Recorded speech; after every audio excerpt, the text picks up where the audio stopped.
A minute or two? Beautiful. Thank you, Gary. We'll still give it another minute for people to get logged in, and then we'll dive in. Um, so now my follow-up question on calendar collecting scheduling, there's been this trend during so when we used to all move physically between meetings, right? Like Mhm. this wasn't on Zoom, right? We were going to and from each other's offices. You'd sort of find you had travel time baked between things because you were moving around, right? And now that it's so much of it is digital, it really can be back to back to back. And so this pattern showed up where people were booking 25, not 30, 55, not 60. Like they were Mm. chipping 5 minutes off to sort of even just allow for breathing for a minute, standing up, maybe a bio break. Outlook, Microsoft got this feedback. Microsoft now, Outlook has a feature. It can auto do it for you. If you just select it as a default, it does it for you. I'm curious, has anyone started packaging that into how you do team meetings or client meetings where you're like, you don't give them the full 30 or 60 or 90 or 120, you clip it a little to have a moment of sanity or personal space between things. It's kind of like a doctor's office. That's brilliant. Yeah. No, I see what I've learned already.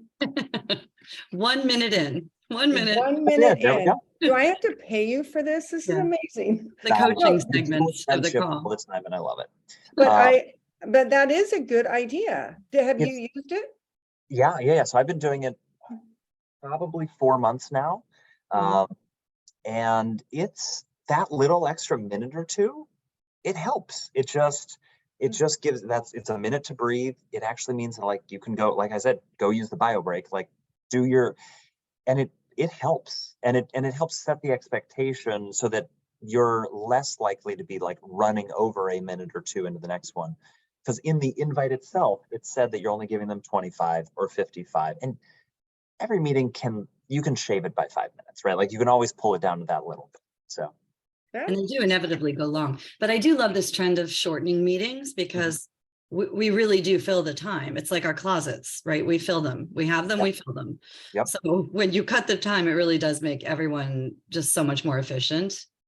We I need that in our, sorry, Christine, we need that in our pitch time. I don't know about you, but when I'm on a pitch, I mean, my team gets really upset because I go long.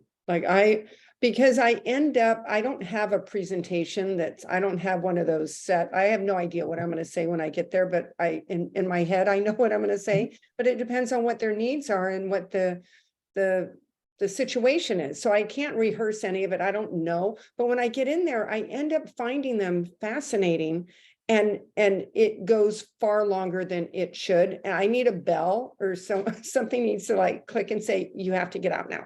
You're lucky the team doesn't get the cane. Right. Yes. Works like a charm. Yes. Okay, well, speaking of time and timeliness, because we do actually have a ton of exciting stuff to pack into today's webinar. So for those of you who are here with us live today, really excited to have you. We've got a fabulous panel for you today. For those of you who are watching after the fact, I hope you enjoy the rest of this amazing weather New York's giving us today. You're out doing something and not here live with us, enjoying it and watching this after the fact. So with that, I want to welcome everyone. I'm going to turn over to Leah, who is our guest host and is going to launch us in and tell us a little bit about HGR, OneKey, and our panelists. Thank you, Brian, and welcome all to Be Your Best. It's our webinar series to share best practices for getting real estate deals done in New York. I am Leah Carroll. I'm the president at Park Sterling Realty, which is headquartered in Bronxville Village in Westchester County. We serve Westchester, the Hudson Valley, and Connecticut. I also serve on the board of managers of OneKey MLS, which is the comprehensive multiple listing service for the New York City region, or for the New York region. OneKey has more than 46,000 subscribers and serves the region from Montauk to Manhattan to Monticello. OneKey hosts Be Your Best with the Hudson Gateway Association of Realtors, which represents more than 14,000 real estate professionals in Manhattan, the Bronx, Westchester, Putnam, Rockland, and Orange counties. And today we're setting our sights on New York's ever-evolving landscape. New York is a city of constant change in styles, trends, attitudes, news, and perspectives. And as the times keep changing, so do the views.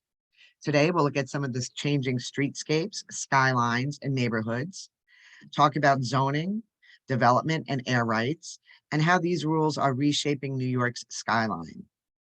I'd like to thank Brian Tormey, president of Title Vest, for partnering with us on this series and moderating our panel discussion.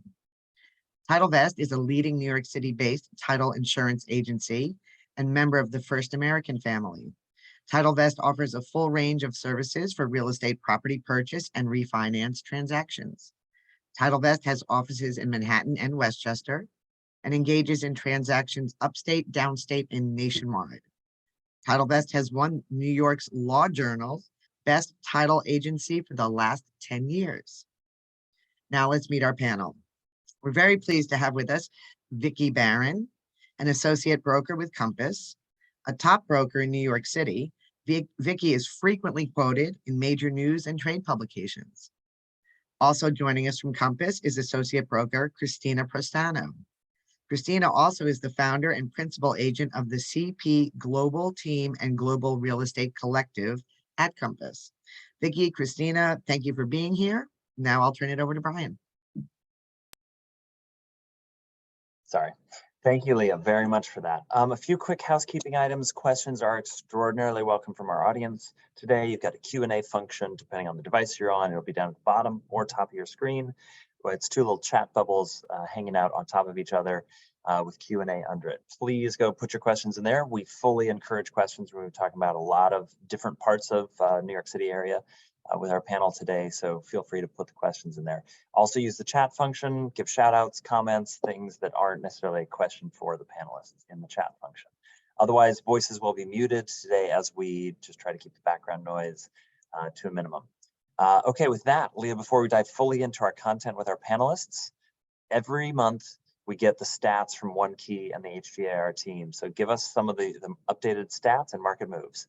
Will do. So I think you guys have seen my magic move before. This is where I read that, inventory is way up and the number of sales is way up. And then I go, oh, wait, and I, flip it over and I go, oh, no. So it's always funny. But right now, the market's not that funny, I'm finding. Across all of the counties we monitor, the number of sales is down well into the double digits. Most markets are down over 30% in the number of sales. And that is, I think we can all agree, strictly a function of lack of inventory. We call it a seller's market because when something finally does come onto the market, buyers seem to be lining up to buy it. We are finding that maybe not at any price. Prices seem to be a little flat year over year for just about every county we cover. So we're a little stymied as to why, if it's such a great seller's market and inventory is so low, why aren't more sellers bringing their properties on? And I think a function of that is interest rates a little bit.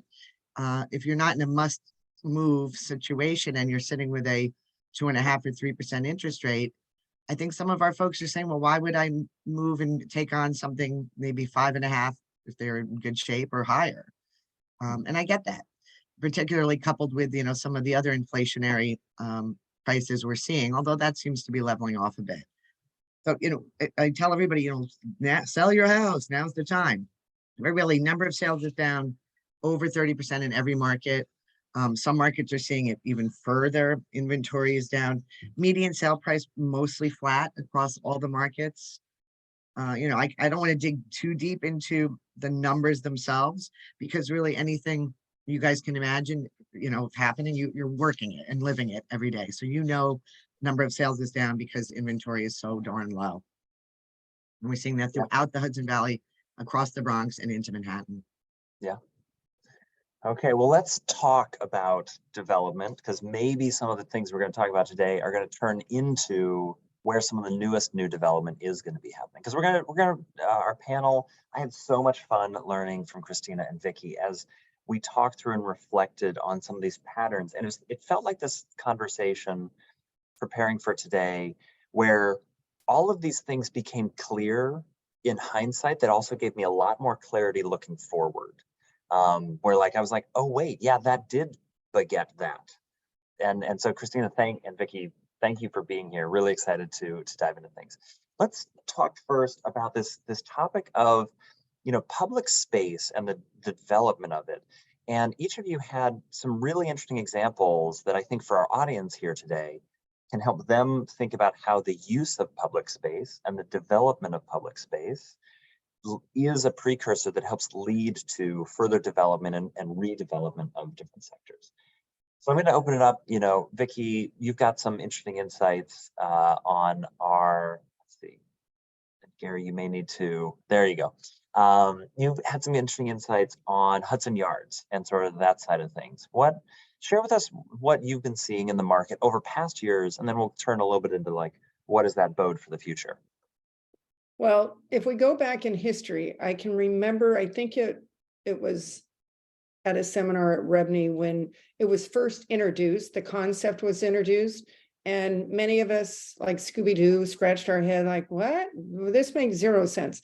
And most people, I would say at the time, were not in favor of it in the room. And then it got built. And just like any building that's going up, and every buyer, when they know something's going to be built, like they don't want to touch the building adjacent or across from it. And then once it's up, they don't think twice, right? They're like, okay, it's just another building. But when Christine and I or any agents trying to sell that, when it's under construction or the thought of it going up, it's almost a huge challenge.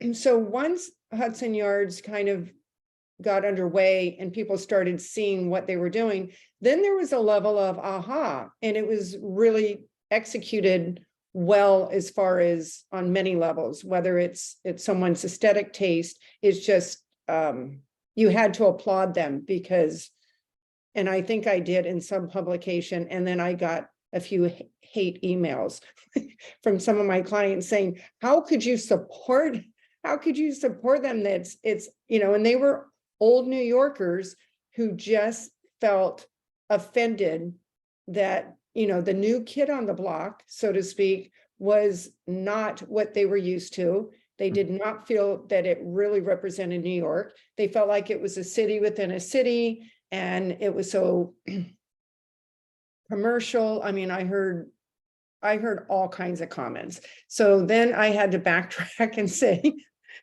don't throw too many darts at me. It was just, you know, I was really giving acknowledgement to, if it's going to be done, it was done well. I mean, they Sure. executed it really well.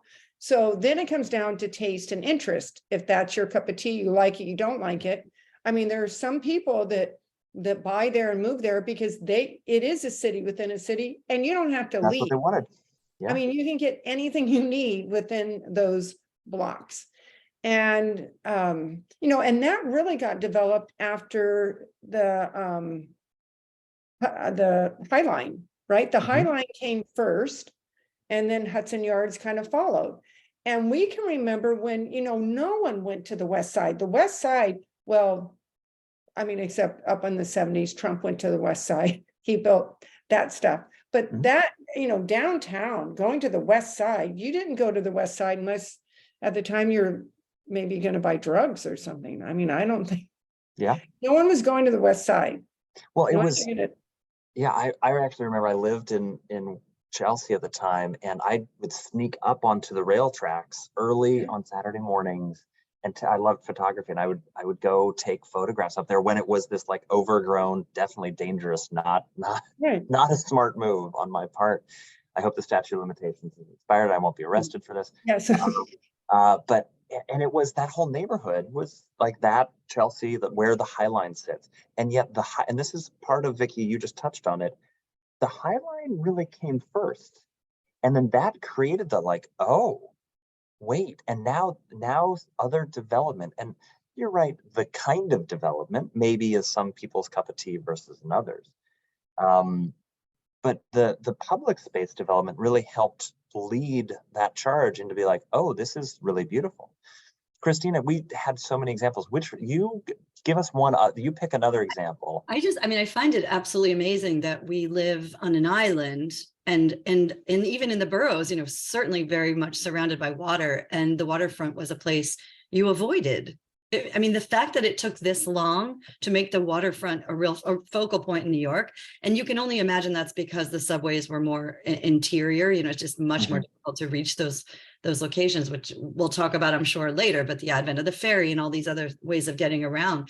But, you know, I do a lot of work in Brooklyn as well, and I've lived there since some time ago. But the Williamsburg, I remember riding bicycles with friends, chatting on Kent, where you didn't see a car. I mean, you look at Kent today and it's unrecognizable if you have not been here for 20-25 years. You wouldn't recognize it. And there's this, it's interesting what Vicky said about the resistance, right? We are resistant to change, and we have our beloved institutions in New York, and, you know, don't block the view of the Williamsburg Bank Building or the Empire State Building, because we love that. And people, of course, are very paranoid of their own protected views, right? So development is naturally a bit of a scary thing for most people.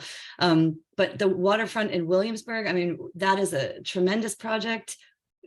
All of Dumbo, Brooklyn Heights, Battery Park, you know, I mean, it's not a place that has become a tourist destination, but Hudson Yards is very interesting, whether you like it or not. It's now become an iconic part of New York City. Right. It is, the vessel is becoming a little bit of a signature building, right? People know that, they visit it. You've got Little Island, you've got the waterfront, the High Line, Chelsea Market, all of that meatpacking and into Hudson Yards. It's probably one of the top destinations for tourists, because if you come, you might go to the Statue of Liberty, you might see the Empire State Building, but they're kind of alone, right? This is a more comprehensive development. Yeah. When it comes to development where you can do those things and get lunch and go see it. Exactly. Right. Yeah, sorry, Vicky, go for it. Also, just recently, I sold, like 3 weeks ago, a penthouse in Chelsea. Now, so I went with them, you know, we closed, we go up, looking out the window, because it has exquisite views. And you look at the Hudson Yards, and, you know, I'm commenting on that skyscraper did not exist, as Christina said, like, you know, it's almost, you don't recognize it. Like, that was not there. If I had sold the same apartment 10 years ago, that view was very different. And, you know, no one likes change. It really is, you know, it's like even someone that renovates or builds a house, and then the neighbor wants to do the same thing and they get the stinky eye. Like, what are you doing? It's okay if we do it, but you can't do it. And, you know, there is going to be change. It's never easy. And the unknown is what frightens people, because they don't know what it's going to be and what it, you know, the Hudson Yards is a perfect example, because you heard about it, but until you saw it, you couldn't really fathom what it was going to be.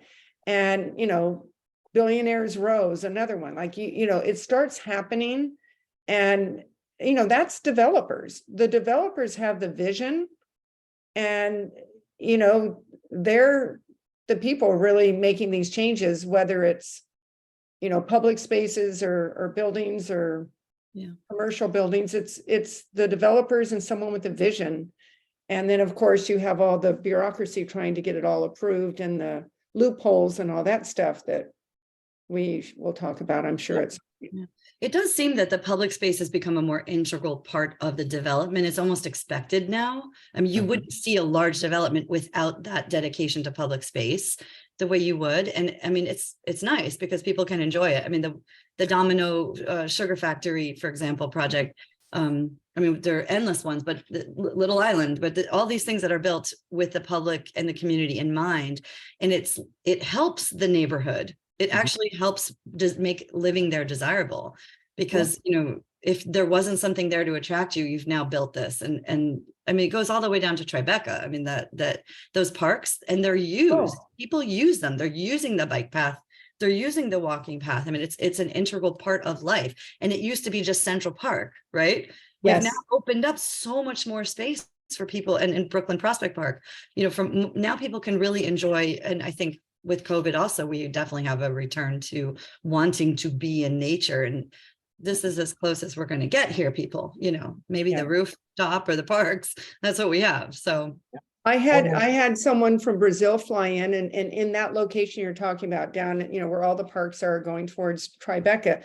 We walked, I used to live in the West Village, and we walked along.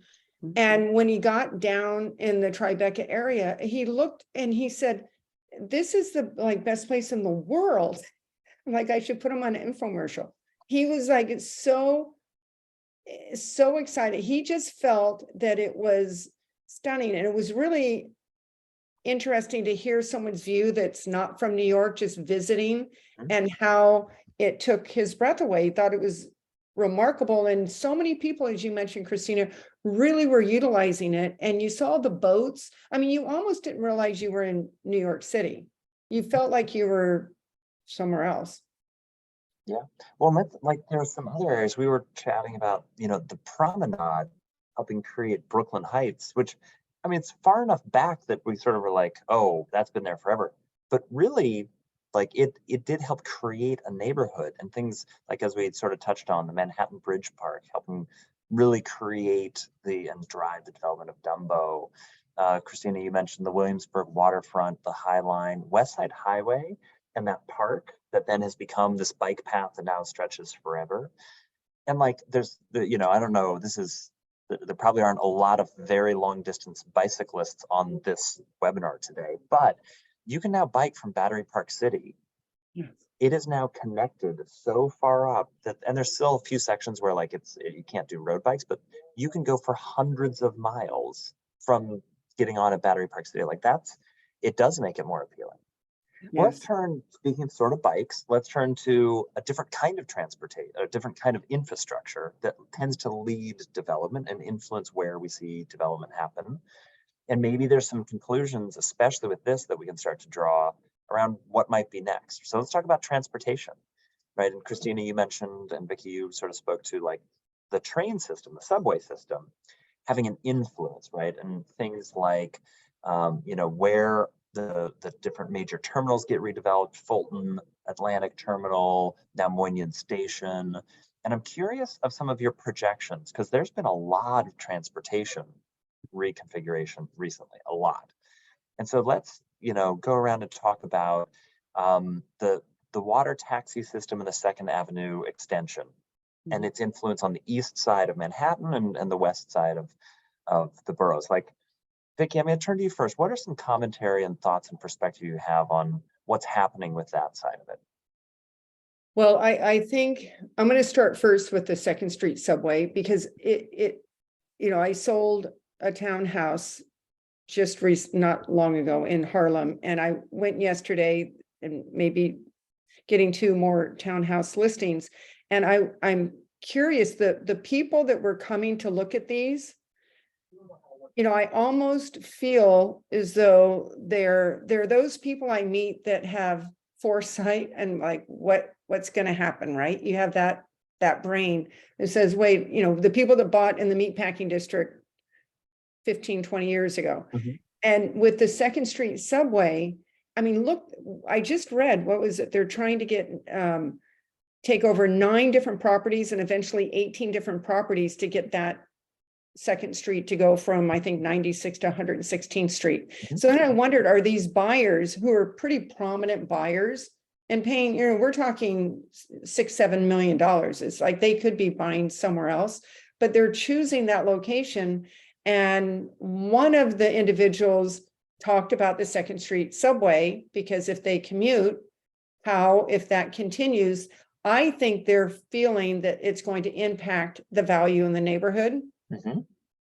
And And they're how the paying their people in the cost. 9 or 18 properties are going to feel, but because they will be moved. But it's just, I mean, all of it has to happen because you have to move people around. And what I'm seeing is with the, it almost feels like since the pandemic, and you have the restaurants, outside all the outdoor restaurants, and there's more bicycles out than I've ever seen before. Do you agree with that, Christina?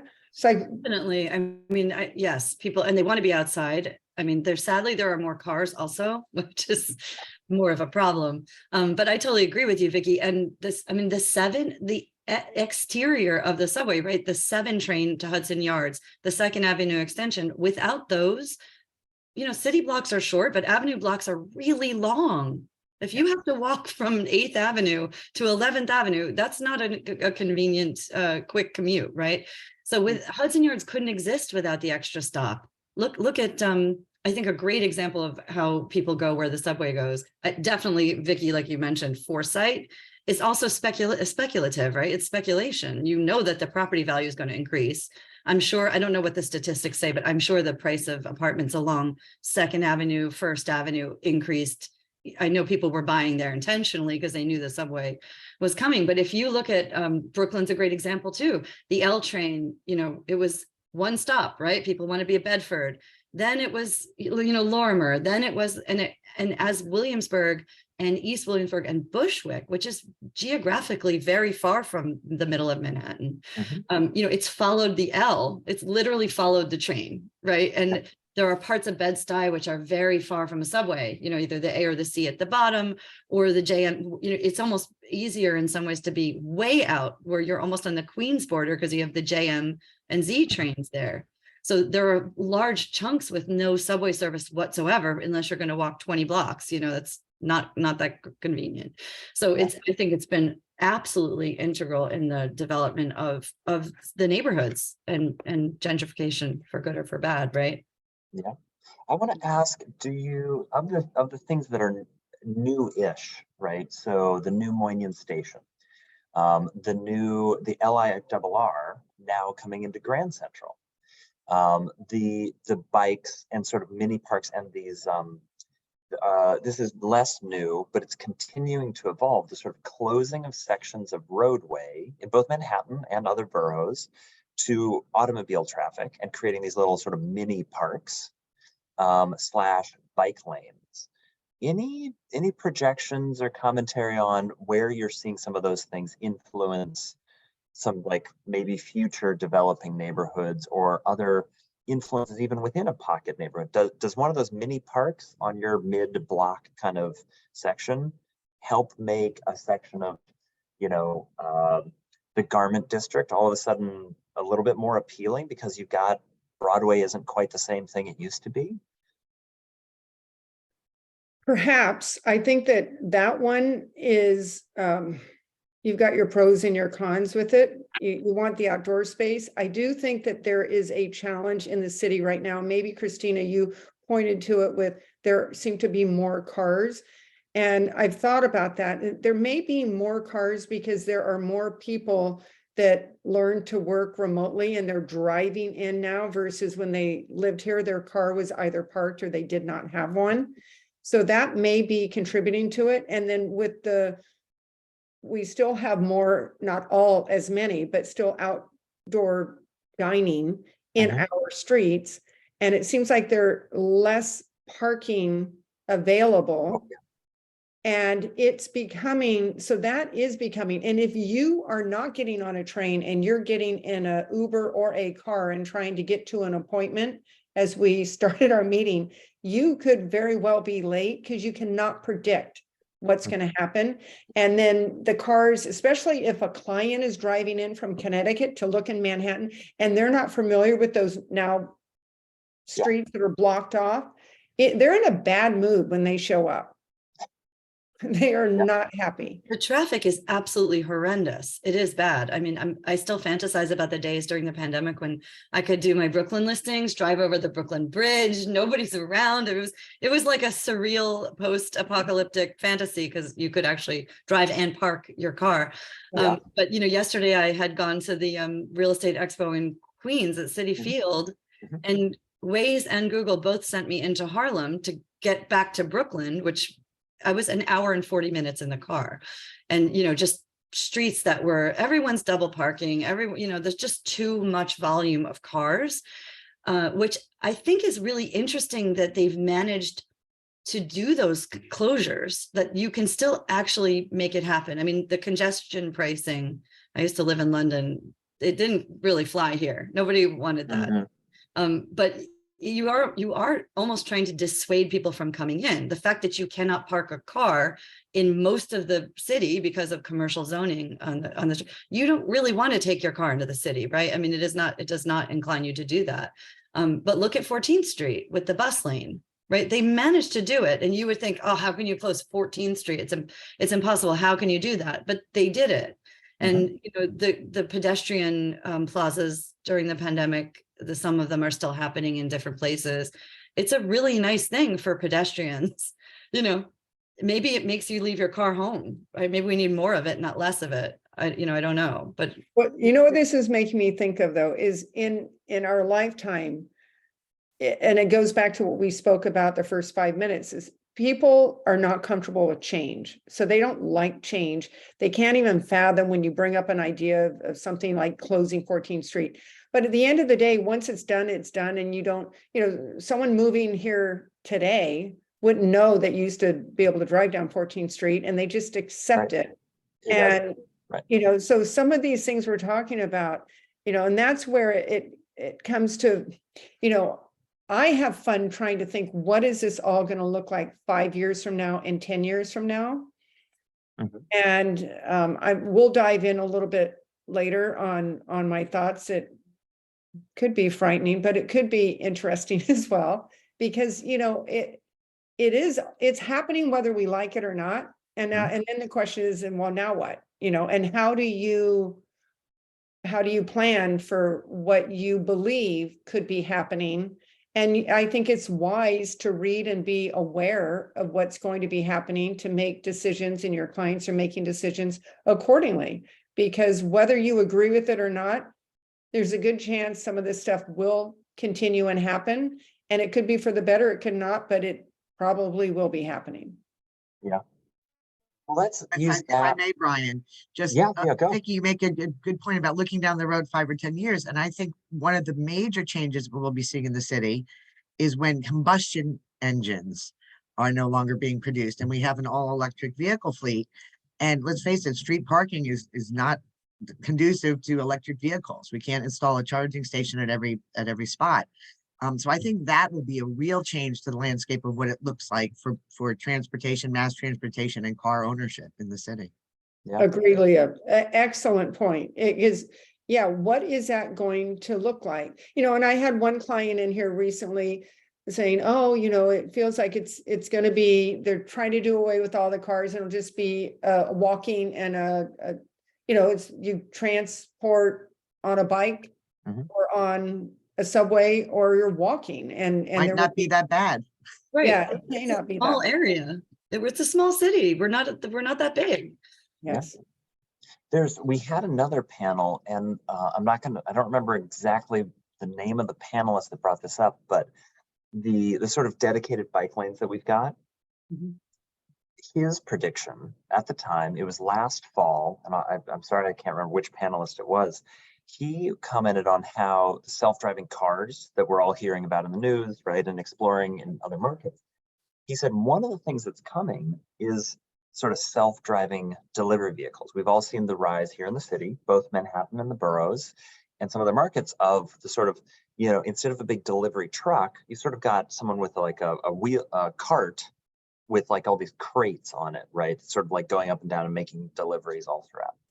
And his comment was, he predicted that there would be dedicated lanes for semi-autonomous vehicles moving around the city for doing deliveries. And that would actually free up some of that other, both parking, commercial loading, unloading zones, and free up some of this other truck traffic. And so there was that glimmer of hope of like, well, this, it comes with its cons, but here's the pro that comes with it. And it was a very interesting perspective. Yeah, I would vote on that. Can we all vote? Yes, I'm in. Also, we're not even talking about the helicopters and I'm actually working on an international development project, and a peripheral to that project is a combustion engine, cold jet propulsion engine that is zero emission. It's zero, and it really has such a low difficulty to fly that it almost is a self-driving vehicle. People would be very uncomfortable getting in it. So there is a pilot, but it's almost like the pilot's not even necessarily needed. But that tech, it's just going to be harder to layer over, like any other tech, layer over such an old infrastructure. Like when we try to modernize buildings here in New York, and the average age is 190 years or something is the average building age here. So, we have to layer over a lot of current infrastructure. And what's so interesting is, the Dubai-esque quality of a Hudson Yards, and the second half of that project, when that happens too, is a brand new. Did anyone see that op-ed was a while in the New York Times about expanding Manhattan, and it would go as far south to incorporate Governor's Island? It's a land reclamation project, right? I mean, talk about changing the look of the city. But you know, we've done it before. Battery Park, we've done it. I mean, we've done it West Side, right? I think they might have done some of that there. But yeah, I mean, that opportunity to have something brand new, and then the infrastructure is much easier to put in. I mean, it's just going to be harder to do that in Midtown Manhattan. I don't know, you know, you can't make the streets wider, you can't. So it'll be interesting to see how that really plays out. Yeah, And if we get to the point where we have the self-driving cars and of course the electric cars, first of all, imagine just the noise itself, how different the city will feel with electric cars instead of the gas cars. Now they And just have then to do if away with the they- horns. No And the horns. horns, well, if they have self-driving cars, they Don't need probably them. won't be laying on the horns. So it may not even sound like New York City. It's not gonna look like New York City. It's not gonna sound like New York City. Like during the But we can- pandemic where we heard birds again. We were like, Yeah, we heard birds. birds. Who knew? that's an interesting thought. Because during the pandemic, there was a period where it didn't really feel like New York City. Correct. It was unnerving almost in a way that it felt so different. And I had never really thought about the soundscape of New York changing with the electrification of it. Because I mean, hopefully the microphone isn't picking all these up, but you know, I'm on 42nd Street. I'm hearing all the things going on Yes. while we're recording, you know. Yeah, you hear it. I mean, when I'm on business calls and I have to leave a building and walk out because I have to be getting to the and people laugh that are not in the city. It sounds it's like a movie, like beep Right. beep, get out of here. Like I guess you'll still have people yelling. Well, so I want to pivot over. So one last comment on the EV charging, because Leah, that was a great question. I'll mention we're actually working with a developer who is working and making progress with getting city approvals to actually excavate, because this is really the infrastructure piece. Christina, you spoke to it, is going to be a real challenge of creating charging spots sufficient to charge the volume of cars that are here in New York City on a routine basis. And this developer is actually working to excavate underneath a city block, leave the buildings in place, and build parking space beneath it. And it's like the opposite of development rights and FAR going up. It's like, hey, we're going to go buy your rights and go and tunnel underneath you, beneath all your backyards, you know, and all this stuff, and create a parking space beneath a whole city block to create neighborhood sufficient charging opportunities for parking in partnership with the city. It's a very interesting project that we're working on. But there's like these innovative ideas that are coming out of, because they see this pressure coming of, well, you've got hundreds of thousands of cars to charge. Where are you gonna, like, pretty soon, where are you gonna do it? That is amazing. It's also, if you, it's, I don't know if the participants, I'm sure we know, but the participants may not realize that when Hudson Yards was constructed, they never stopped those trains. They built those platforms over an operating rail yard. I mean, that is a phenomenal engineering feat. Yeah. And that's the kind of thing we're going to have to think about for everything we do. So, you know, you still live in a building and they're digging the Q train under Second Avenue, right? I mean, we have to. There they go. Yeah. Well, that leads us perfectly. So our third sort of major trend that, as we sort of talked through all this, was these larger mega developments, right? So Hudson Yards, we've already sort of talked a bit about, and Christina, you're just speaking, like, it's a mega development, right? Lots of rezoning involved, right? New York City sort of updating its zoning code in a fashion to say, okay, here's what we will now allow instead of, you know, an FAR, floor to area ratio multiplier of X, will now, under this larger rezoning plan, allow 3X or 4X, you know, which allows a lot more density, a lot more buildable square feet, which can entice in a developer. And you two can speak about this more articulately, but entice that developer to say, oh, well, if I can build that many square feet, now it becomes a viable financial juncture, right? So these mega developments are in part a mixture of this public-private sort of partnership where they're, you know, the city saying, okay, well, we're going to allow for a certain amount of buildable square feet. And that density is going to entice in someone who's willing to go spend the money, because it was not cheap, to achieve that engineering feat of building a new city within a city over an active rail yard. Like, that's not a cheap process. And so that sort of thing. So we've got Hudson Yards. A while ago, we had the Atlantic Terminal right out in Brooklyn, and sort of this larger redevelopment. I actually, at the time, I was living there while all of it was going on. Barclays Center was being built, and we lived on one of the buildings looking over the pit, and it was really interesting to see. And now it's a really cool new redeveloped space. What do you see as some of the other things coming? We've had Midtown East rezoning, and does that rezoning that has happened here in Midtown East, and this sort of couples and ties in a little bit with the office attendance, do you see something happening here in Midtown East? Christine, I'm going to go to you first. Like, do you see office conversions, Midtown East zoning? Like, is this going to be a new Hoppen neighborhood? I say is this because I'm sitting in Midtown East right now. Where you are. Yeah. I'm sitting on the other side of the river where there's a lot of other things like Greenpoint, which we didn't mention. Yeah. That was another, potential spot, and there's some brownfields and some other issues that they had to deal with there. I love that you brought up the office conversion, because I'm involved in this conversation a lot. People seem to think that can happen, but actually people in commercial space do not think that can really happen at all, for a number of reasons, including floor plates. They're not designed for residential living. But we have a shortage of housing. We have a big problem with rental inventory, and we have empty offices, at least for now. And there's a lot of people, very smart people, who think we aren't ever going to see those numbers, people come back the way they were. So it would be interesting to see that area developed. I mean, the UN was another East Side project that, they got the land and they built a lot of acreage. But I think the trend might lean more towards, and for participants who don't know how air rights work, in order to build up, which is really what you have to do in a dense city, unless you get these huge pockets of opportunity, you have to build up. And in order to build up, you have to buy the air rights from buildings around you. So in order to build these, for example, the super talls that we talked about, Billionaires Row, you have to buy a lot of air rights, and you have to be very, very slim, because you have to do a square footage ratio that works with what you're allotted to build and zoning requirements. So to build up, they have to build these buildings, which are like frightening to look at, thin, right?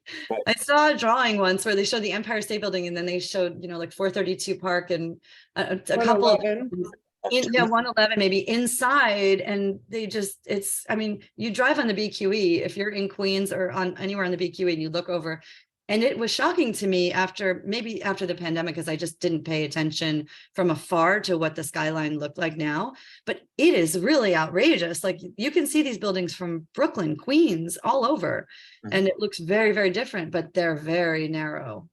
So yeah, and I will say, because there are some clients, like they'll mention some of these tall, slim buildings, and they're like, never, I wouldn't even go in there. However, I was just in 111 2 days ago, and it is 50-foot wide. So when you're in the apartment, you kind of forget you're so high in the sky until you're overlooking Central Park. But it doesn't feel, for me, it didn't feel odd at all. It felt luxurious and amazing. Yeah, but when you look at it from the outside and you look at it, it is awfully, it looks like a pencil high in the sky.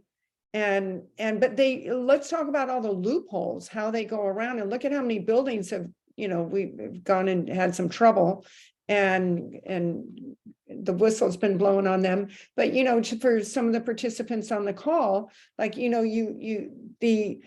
what is it you're supposed to have if you're on a street? What is the building? Was it on 88th Street? They divided the lot. So then they had 10 feet in front of their building. And that's how they got away with, they were no longer on. Because if you're on that street, right? Am I right, Brian? You're brilliant at this. But if you're on the street that, I mean, I come to you and hire you to do this. Like, can you help me figure this out? So I shouldn't be speaking right now, you should, but I think it was on 88th Street. It was called like the Silver Law, and they went and they bought and divided the lot. And then they no longer had that as an address. So Mhm. then they got away with being able to build. I may not be 100% accurate. Anyone listening, do not arrest me if I didn't get it accurate. Call Brian. He'll I don't think those are correct. I don't think, no one's getting arrested here today, and Oh, hopefully thank not me for acknowledging that I climbed on the High Line before as well. Statute of limitation. Hopefully no one's getting arrested for any of these things today.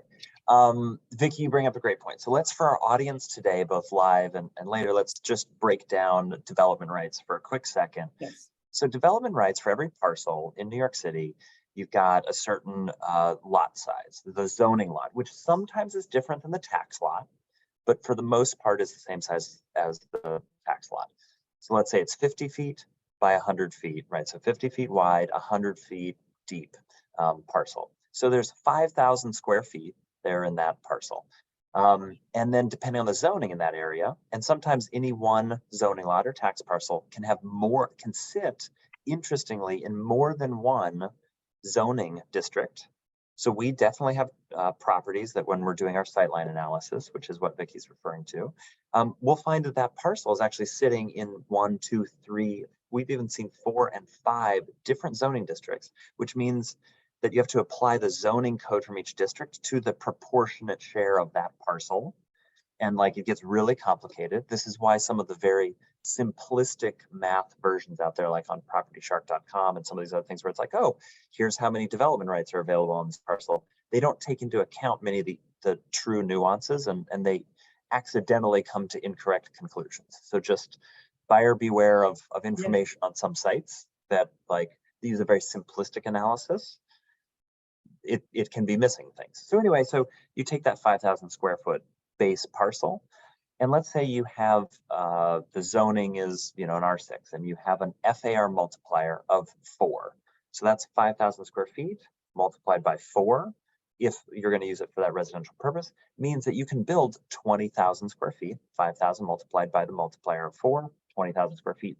Now you could either build it a little bit set back, right? And then that could allow you to build more than 4 stories, because you could build 4 5,000 square foot floor plates going up, or you could do a little bit of a setback, and then maybe you build 5 4,000 square foot floor plates building up, right? And so you can, and that's where we see, often it's called wedding caking or setbacking in buildings where they sort of start to step back and add terraces or things that sort of uses less square footage that allows them to get a little bit higher. Now, we did see both before the pandemic, and there were a couple of projects during the pandemic, the one you're referencing, Vicky, up in the, I don't remember the street, the exact street, but I think it was in the 80s, where there are people, the developers are doing some shenanigans. They're trying to sort of like circumvent the intent of some of these rules and zoning practices, and doing things that are, you know, not really, I think most people would say not in line with the intent of the zoning rules, even if technically legally compliant with the letter of the law, but doing things that sort of like allow them to get away with things. There are some buildings, and I'll leave specific projects names out of this, but there's some buildings where for a while they were adding very super tall mechanical floors mid building, right? So they would have these soaring 25, 30 foot height mechanicals floor. A floor with mechanicals doesn't count towards the usable square foot under the zoning code in most cases. And so it was a way that they were like getting their building to be a lot taller without like using up their square footage allotment as they went up, but still gaining a lot of altitude. And the city, it was one of those like trends that like it technically didn't really like violate, but it broke the intent. And so then the city had to go crack down on it and be like, no. Great job coming up with a little like cheat Pretty or a hack. genius idea. You have to give it to Genius them. idea, but now we're gonna put the And kibosh on. I understood it to be like a fifth of the building height or something. It Yeah. was a There were some significant buildings that like amount. really stacked it up. Yeah. Yeah. And so the city has like sort of, you know, done its job of coming in and saying, no, we're not going to allow that, right? But this, as we talk about mega developments and any development really, Christine, I think it was you earlier who talked about needing to aggregate all this development rights, right? So these, how many square feet you can build, 20,000 square feet in our example, can be transferred from one parcel over to another parcel. So maybe I'm only going to build a 2-story little building on my, with 10,000 of my 20,000 square feet on my 5,000 square foot lot. I can sell the remaining 10,000 over to Christina, my neighbor building. And maybe Christina even sells and aggregates some, never uses it. And later she sells it over to Vicky, the next 2 buildings over. And then Vicky goes and tears down a couple of buildings and builds a big super tall. And it is interesting what we're seeing happen in New York, where our stone foundation, our geology of New York allows for the kind of engineering construction that is these super talls in a way that is sort of, it's defying, it seems to defy logic to have something that maybe it is 50 feet wide, Vicky, but it's, 400 feet in the air at 50 feet wide. Feels like it, it's a real engineering feat, although maybe we'll be seeing more of it. So anyway, so that's just a quick tidbit about development rights and movement of those development rights. Another seminar will really get into Sightline and like take our audience through that in depth, but it's leading to these kind of movements are leading to a different kind of patterns that we see in New York, including these big rezonings. So I'm going to go back to, right now we've got a little while ago, we had Midtown East rezoning. There are some other neighborhoods, especially in some of the boroughs, Christina, where rezoning is in discussion of like, hey, let's go allow for more density, take those multipliers, right? Not a 4, let's go make that 4, a 6, an 8, a 10. All of a sudden, that means that every building could go up that many more stories, basically, right? Mm-hmm. And which means it can get aggregated. So you can start to have some pretty big towers. And I'm going to turn to you, what thoughts on like the boroughs and the influence you might see out there with this pattern? I mean, it's an interesting thought for us all to keep in mind how policy can shape the skyline and the neighborhoods and all of this. I specifically, I mean, there are certain areas that are like in the Williamsburg, Bushwick area where you see a lot of commercial warehousing, and we don't have that live work. Soho had the live work for, those things are sort of fading out. You don't see as many of those as you used to, but I mean, you have a lot of that type of big manufacturing building. Sunset Park maybe even is another industry city, right? Like there are some examples of that. But when you start to see we didn't really talk about it, but like the tax abatements, right? Like incentivizing builders and developers to incorporate those things, to incorporate maybe even commercial into residential projects, because instead of doing just a residential project, there's a mixed use element which brings some of that retail, especially in underserved communities where you don't have grocery stores down the street. I mean, you want to bring in the storefronts, or there's not a lot to look at when you're walking down the street. So you might have to incentivize people, especially as things like office space become less desirable, and that's a whole other can of worms, that conversation. But that is shaping things too. But yeah, it'll be interesting to see what these, I mean, it's, you look at what the super talls are another great example of.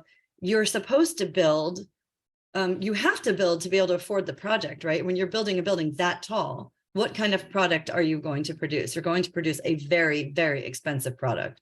So you've now built however many thousands of square feet, but that's not for everyone. That's for a very exclusive, the zombie crowd. Yeah, where people buy them and don't live in them. There's that.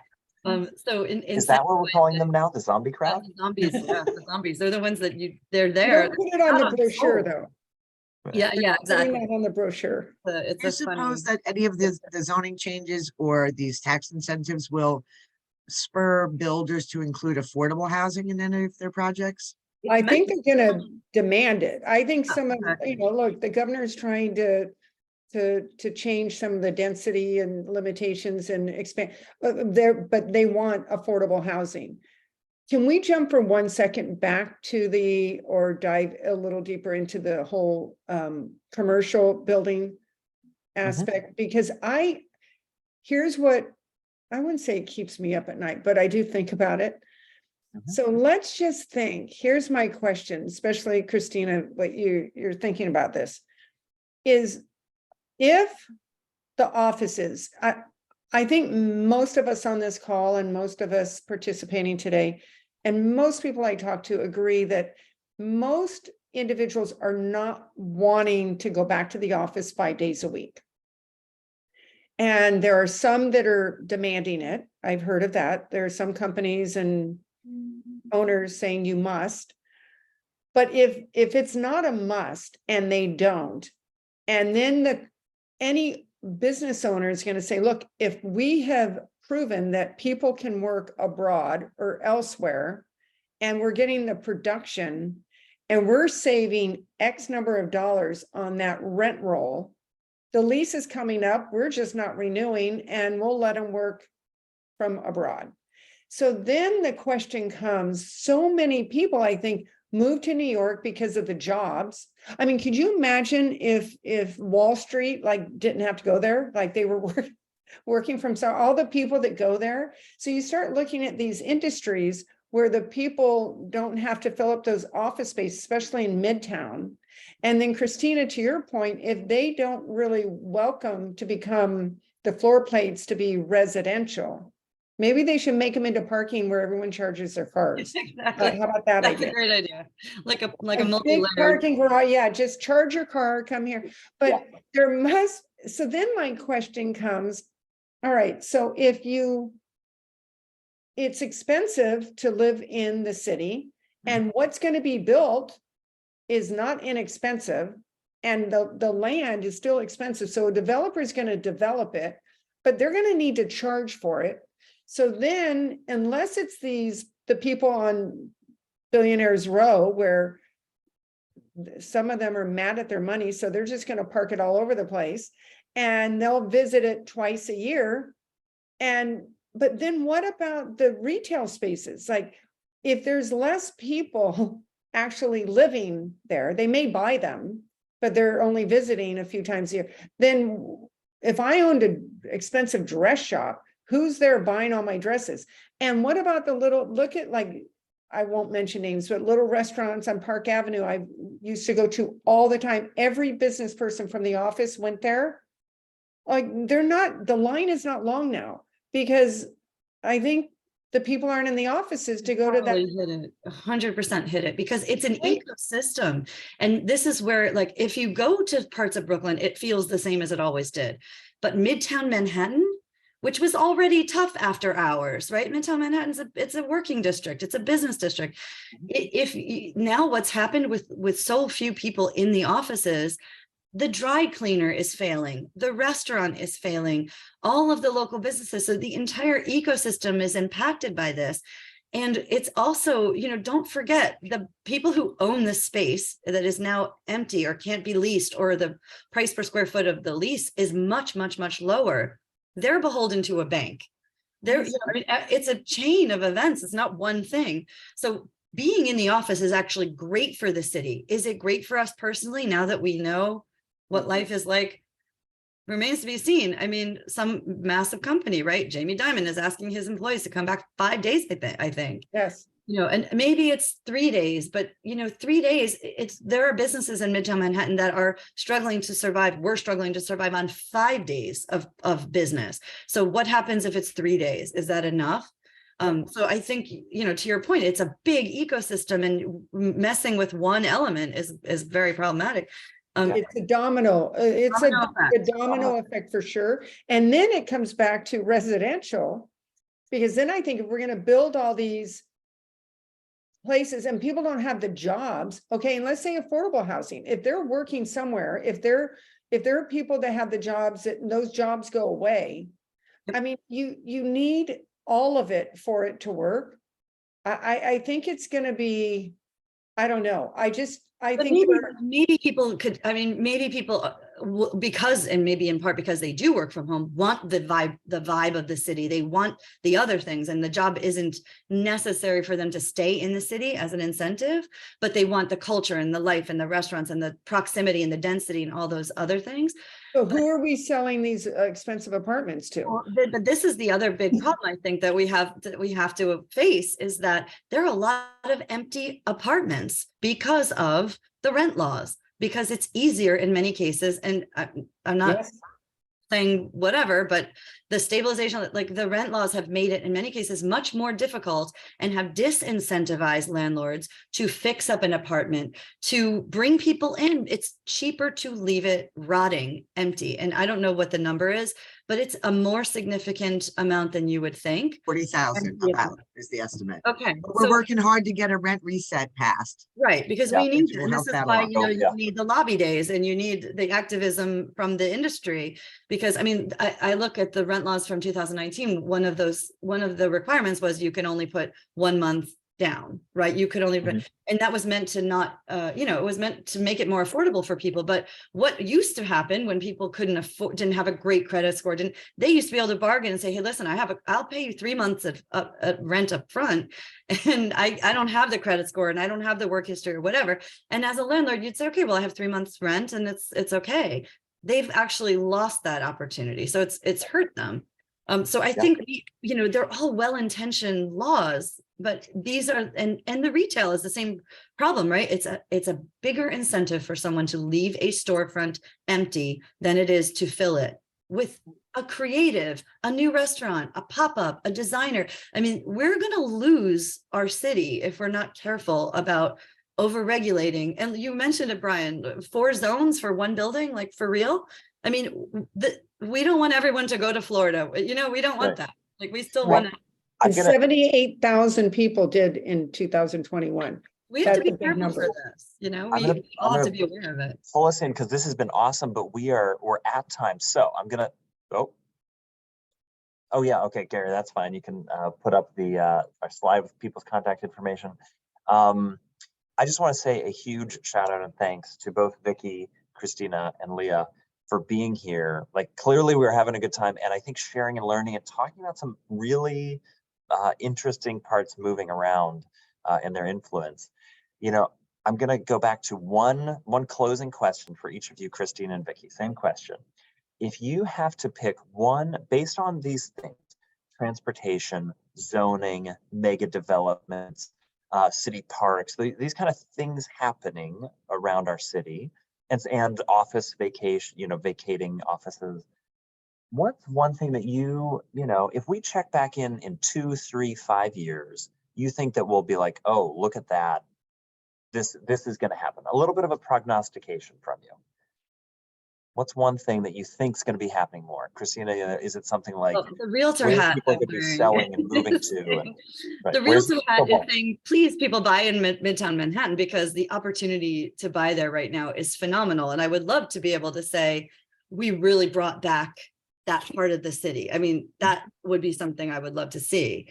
Mhm. And I also, I've often thought about this. I've personally, as an investor, always looked towards the developing areas, and Mhm. they've gone farther and farther afield for that. And now I got into global real estate because even the areas in the US that you used to invest in are not as profitable as some countries are. But I think it's such a personal choice, and lifestyle is so meaningful. And I think you might see more of a return to the center of things. I think people want to feel part of the community, and maybe since the pandemic, that's more and more. So I think the neighborhoods where there's life and vibrancy, and I think Brooklyn is a fantastic example of that, or where I would put my money. And I think those communities are strong. I see prices going way up. Brooklyn open houses, 30, 40 people, Manhattan open houses, sometimes 0. So as an investor, speculate, go back to Midtown, buy in Manhattan. It's a great opportunity in Manhattan. But considering your lifestyle, maybe you want to live somewhere else. Yeah, I would agree with that. I think you're going to see musical chairs.